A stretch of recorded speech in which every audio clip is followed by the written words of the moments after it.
service of your families.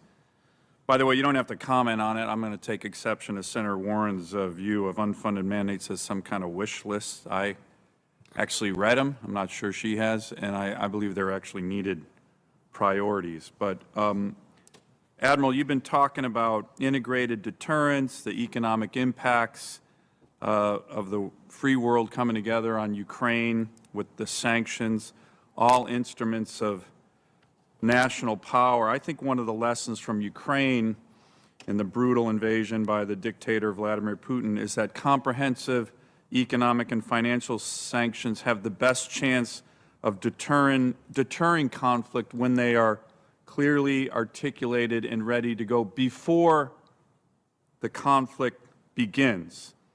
And I recently introduced legislation, Congressman Gallagher in the House introduced companion legislation that would mandate comprehensive and devastating economic and financial sanctions against the Chinese Communist Party, key sectors of China's economy, and leaders of the CCP in the event it initiates a military invasion of the island democracy of Taiwan. I was in Europe recently discussing this with many of our allies and encouraging them to consider similar actions. What's your thought on legislation like that, particularly as it relates to all instruments of American power and the deterrent effect beyond just what you control, which is the military instrument? Thanks, Senator. I'll have to go in detail and take a look at the legislation. I haven't read it to date. I think what I would say is as long as it is in compliance with the Taiwan Relations Act as a portion of all forms of national power, I would be supportive. Thank you. Let me ask, just following up on that, the Chinese Communist Party has already crushed Hong Kong, once a bastion of liberty. Unfortunately, I think the free world barely raised its voice. I believe a violent, successful takeover of Taiwan by the CCP would be a sea change in how the world is ordered, not just the Western Pacific, but the world. I think it could change the history of the 21st century in the ways of the guns of August of 1914 changed the 20th century.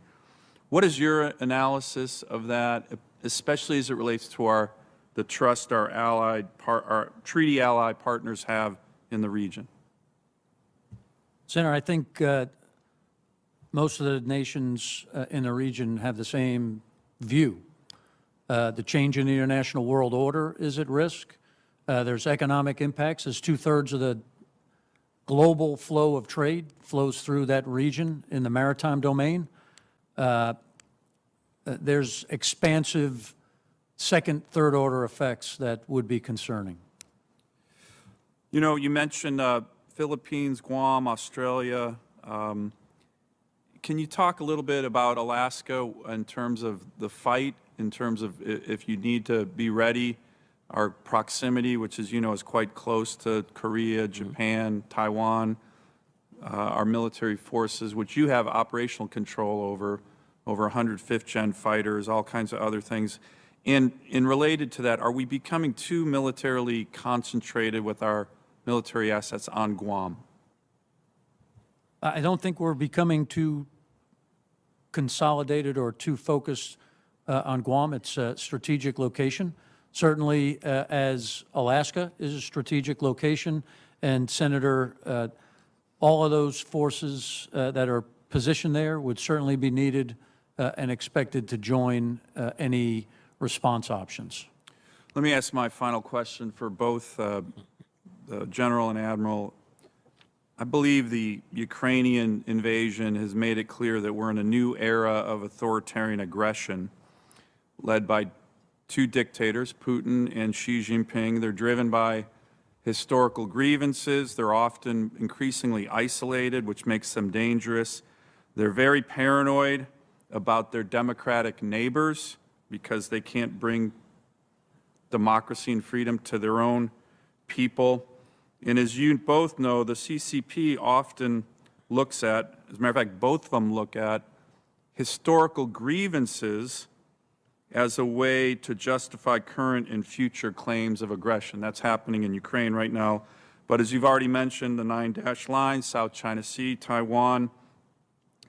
In the 13th century, the Yuan dynasty of China invaded and occupied Korea for several decades. To both gentlemen, has the CCP ever mentioned this as a possible pretext for aggressive or future actions against the Korean Peninsula? They seem to do it a lot in other areas of Asia, and this is one area that they have previously occupied. General, why don't we start with you? Thanks, Senator.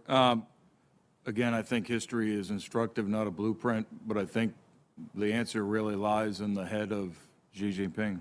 But have you ever heard that? I mean, they seem to, the 9-dash line in my view is ridiculous, but they still, trot that out as a map and say, here, this is history, now we're going to make sure everybody abides by it. They did occupy and invade Korea. Have you ever heard that from them? I have not. Okay. Admiral, how about you? And because, they're looking at many other areas, again, a lot of times based on historical grievances. Any thoughts in I that have not regard seen that yet, Senator. Again, a lot of focus, obviously, on the reintegration of Taiwan and the extensive claim through all areas inside the 9-dash line. I have not seen or heard of them beginning to lay the groundwork for a Korea issue. I think it's something we need to keep an eye on. Thank you, gentlemen. Thank you, Mr. Chairman. Thank you, Senator Sullivan.